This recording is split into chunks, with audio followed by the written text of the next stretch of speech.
everybody, and welcome to Storm Raids. And today I've got my weekend review.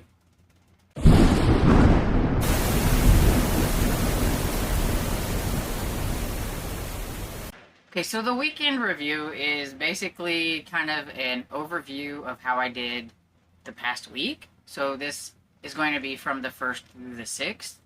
Normally I do my week as Sunday to Saturday, but since the last of August was on a Sunday, I just looped it in with last week's weekend review and started fresh on the 1st and go through the 6th. But next week it will go from back to Sunday, or just, Sunday to Saturday like I normally do things.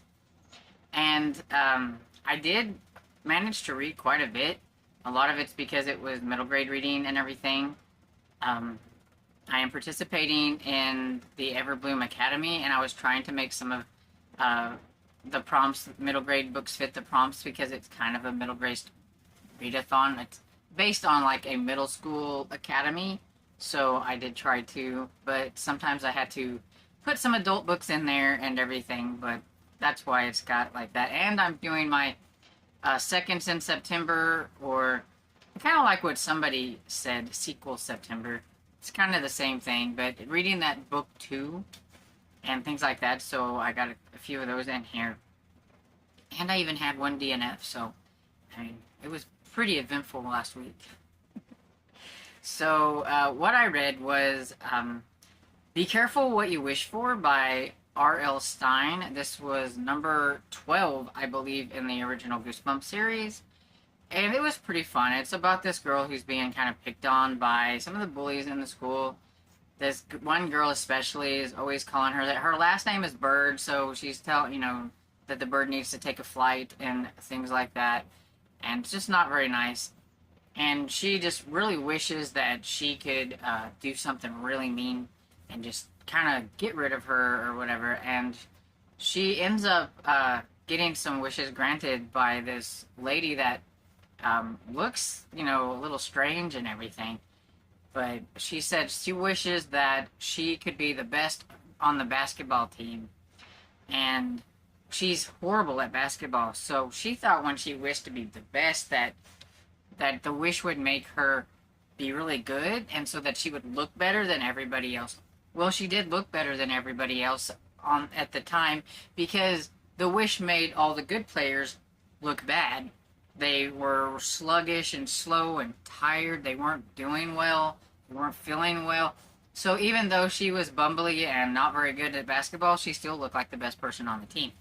So be careful what you wish for, because you never know how it's going to go. And things just keep getting worse and worse for her. And R.L. Stine always has like that twist at the end where it's either going to be a good twist or a bad twist. I'm starting to figure out where his twists are going in a lot of these and everything. And I kind of had a feeling what was going to happen with this, and I'm like, be careful what you wish for. Because, yeah, it was kind of funny. I kind of liked the way this one ended. I don't know, it was kind of fun. And then the next, and these are not in reading order, it's just how I remembered to put them on my list. So the next one I have is Dead to Right by J.A. Jance, and this was the buddy read with my friends. I call this the J.A. Jance Book Club. Some of us call it the Brady Beaumont crew, but when we add in Walker, the Walker family, then it's going to be the Brady Beaumont Walker. So I think the J.A. Jance Club sounds better. And anyway, this is Joanna Brady number 4. And this one was pretty good. It's about this vet in town that gets murdered, and he's not a very nice guy. And there are quite a few suspects, and you never know how it's going to go. It's made to point to this one guy because of something that horrific that happened in the very beginning. Jance is really good at that, at throwing you right into something horrific, and then you get the follow up and everything on it. And this one, it was definitely very sad, and so it pinpoints to this one guy. So it's like, oh, it's not gonna be him, it's not gonna be him, because they're wanting, everybody's looking at trying to set him up. And so I was trying to figure out who it was, and I had some of it figured out. But she always seems to be able to, like, slap in this, like, twist that, like, blindsides you, where you're like, oh, I didn't think of that. I didn't realize that. I wasn't even thinking about that person or stuff like that. And I like that. I like the, like, twist at the end.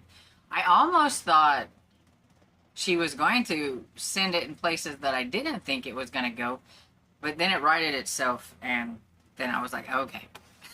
But yeah, I really liked that one. It was busy. There was a lot of things going on in it, but to me, I really liked it. Opposed to, like, the one spot in it that did kind of confuse me a little bit. So if I was going to rate this, I would probably say it's a 4.5. Would have been 5 stars if I didn't have that one moment of confusion. But other than that, I really, really did enjoy it. And then I have Break the Game by Andrew Alcyon. And this one is the second book in the Spellbinder series. It's a middle grade fantasy. And it shouldn't have took me as long as it did to get through it. And I think that's because I've kind of fallen out of love with maybe middle grade fantasy at this point in time. It's just not something that I'm gravitating to. And I wanted to read it because it was the second book, and I was doing seconds in September, and I was like, well, let's go ahead and get to the second book before I forget any of what happened in the first book and everything. But yeah, I just really wasn't in the mood for it at this time, so I think that kind of lowered my love of the book, but I think it's a good book for middle graders in everything, so it's definitely not the book, it's more of a me thing. I'm finding a lot of me things this year that I'm just not jiving with and everything. So, but it's about Ben, who he plays like those role-playing games and things with his friends, and they go to like those big like Comic-Con things when you dress up and you do all that kind of stuff and things like that. And then the first one, he gets mistaken for a hero. The first book is called The Not So Chosen One, and he's taken to this place called Lux, and he thinks this is his chance to like become the hero, to do big things, and he does help save the day. He finds out he does have kind of a bit of a power with the notebook that he has, and when he writes in it, things happen and all that stuff, which is what those books are called, the Spellbinders, and it's called the Spellbinder series.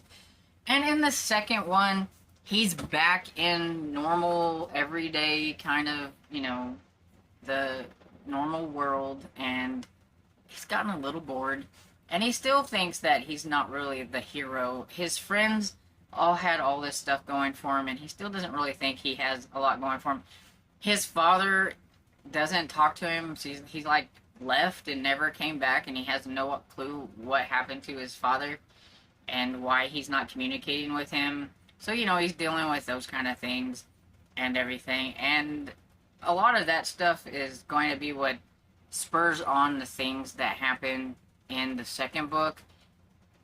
And what happens at the end, which there is a third one. I wasn't sure if there was a third one out, but it was not connected to the series. I have fixed that. But, so I thought I was caught up on the series, but technically I'm not. The third one came out, I think, in June. So, I have continued on the series, but I have not caught up on it, which is fine. And it's okay. And I don't think I'm going to jump into the third one anytime soon. But I do want to get to it so I don't forget what's going on.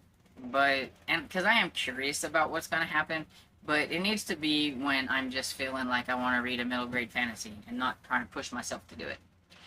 And then the next one I have is A School Freezes Over by Jack Schaubert, which is the 5th book in the Erie Elementary School series. I really like this series. I think it's a fun series that if you want something with a tiny bit of spooky in it, that's funny, that's just, it's just silly.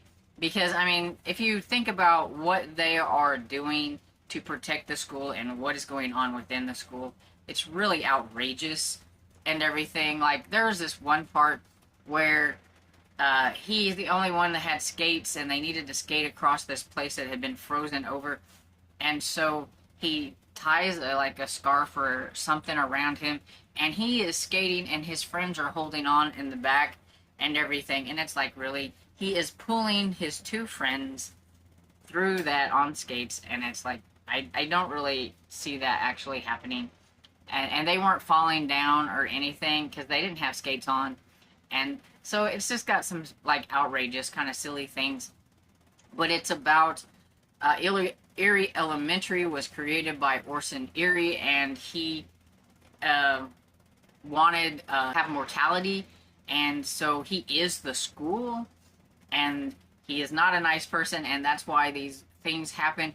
The school needs to eat students to keep himself going or whatever. That's why the occasional student goes missing or whatever. So you have hall monitors who are trying to protect the students in the school and everything. And Sam becomes a hall monitor in the beginning, where he learns about all this stuff from the janitor, and he has to try to protect the school. And so his two friends know about it now, and they're like honorary hall monitors, and so they help him and things, and it's just fun. And this one, Orson Erie was trying to come back to life like as a person, and if he had to get the school down to 13 degrees, so they had to try to do their best to get the school back up and heated up or whatever. So that was fun. And then the last book I have is The Hidden Staircase by Carolyn Keene, and this is the second book in the original Nancy Drew series. And I like this one. I liked it a lot better than book one. Book one to me just wasn't that interesting, but this one definitely had a little bit more of a high stakes in it, a little more action type stuff going on in it, which made me enjoy it a lot more than the first one. So it does make me want to try some more books in the series, and so I'm hoping to get to book 3 maybe sometime before the end of the year. I'd like to get to the third one. Got to keep my momentum on some of these that I've gotten past number 2. Now I got to get to number 3. And yeah, so it was fun. It's about Nancy. She gets a warning from this guy that her dad's probably going to be in trouble, and maybe her too, if she doesn't get him, kind of to stop being the lawyer that he is for this company. And he's like, oh, everything's okay. And she's been asked to work a case that involves haunting and everything. And so she's staying over there. It's an older lady's house. And you find out that somebody's wanting that house and everything. So, of course, you know that things are going to connect somehow. And they're going to figure out that it's not a ghosty in the house, but something else. And so, yeah, it was pretty good. I did DNF a book, so look at me. I mean, I'm trying to get better at just not reading the book and things. And so I was reading Murder is a Must by Marty Wingate, which is the second book in the first edition library. And I definitely don't think it's the book by any means. I think it's just me, and it's one of the problems I'm having with my series is I have so many series going. If I can't remember anything from the books I've previously read, it's kind of hindering my enjoyment of the next book. And like, I had read the first book in this series several months ago, or not months, but years ago, and I just couldn't really remember things, and I just wasn't interested in it. And I'm not in my cozy era right now, I don't think. I'm very picky with the cozies. It seems like I'm just not really gravitating to them. It's not something I'm wanting to pick up.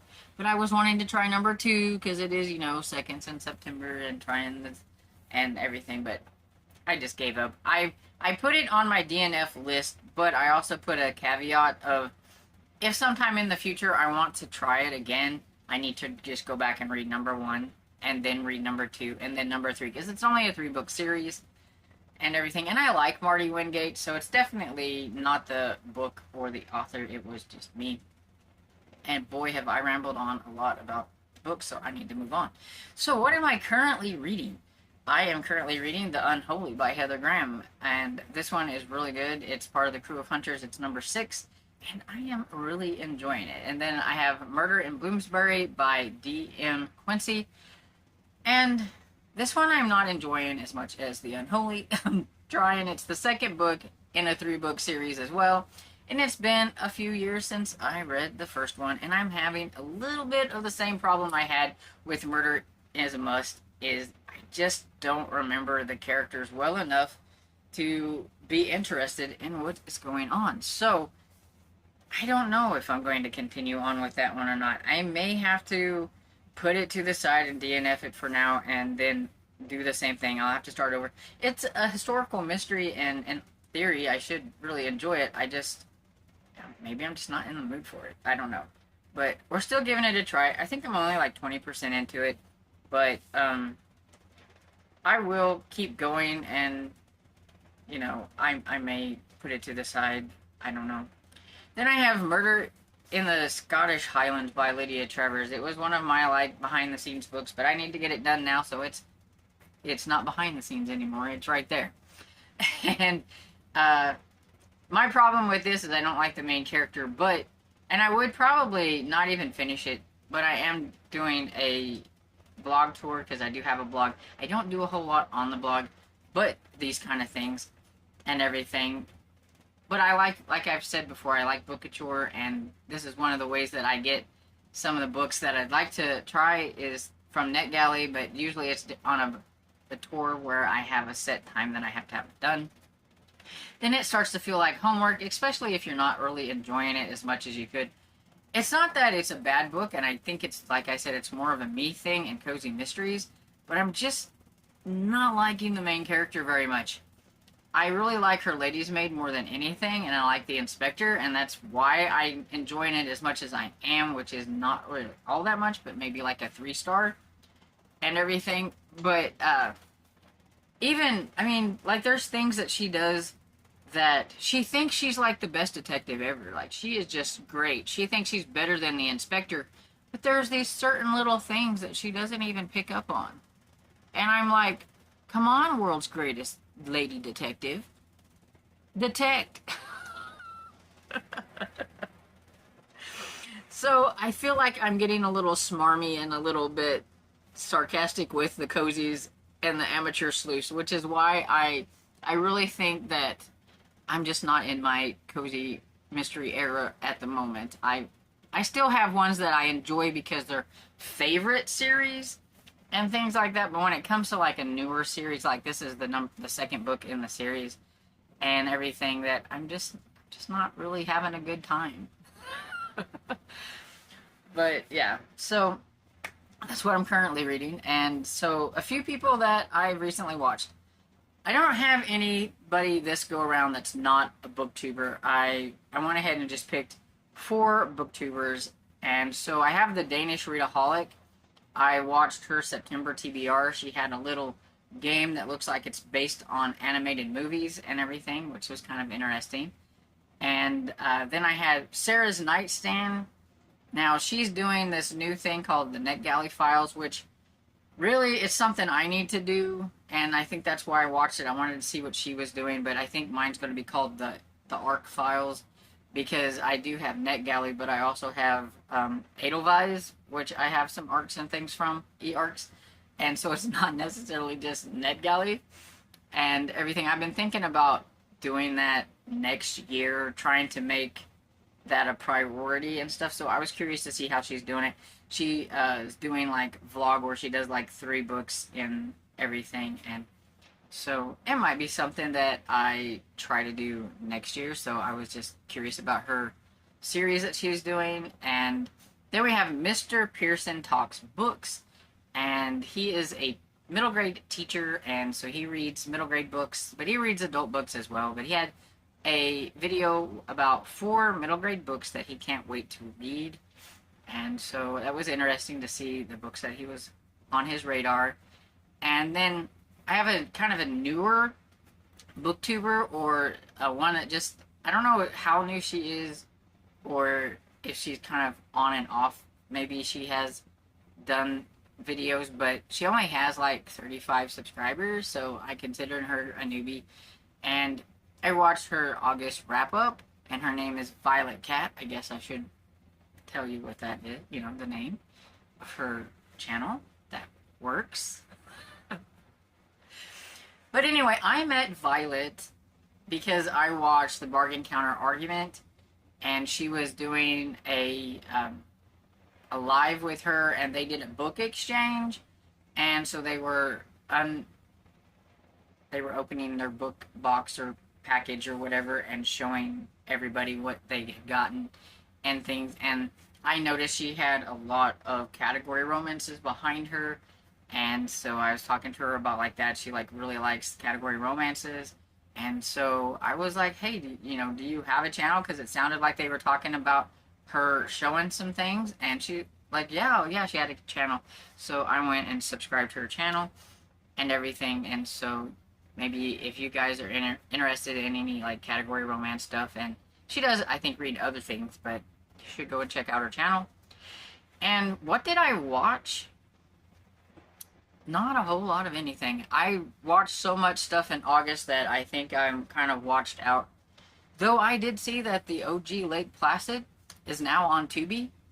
It wasn't on Tubi when I wanted it, and so I had to get it from the library, but now it's on Tubi. See, that's how it always happens. And it's on like right now and not October, and so when October comes around, it probably won't be on, so I'm probably going to watch it again, because I watched it earlier this year. I'm going to watch it again. But no, I didn't watch anything but the X-Files. I've watched several episodes of X-Files, and then my like background noise, like Murder, She Wrote and Columbo and things like that. But like things that I actually had to pay attention to what was going on, X-Files. And that's it. That's everything. I've rambled on quite a bit and everything. Actually, not as long as I thought it would be. But anyway, so my question to you, as always, is did you read a good book? Did you watch something fun? Let me know down in the comments.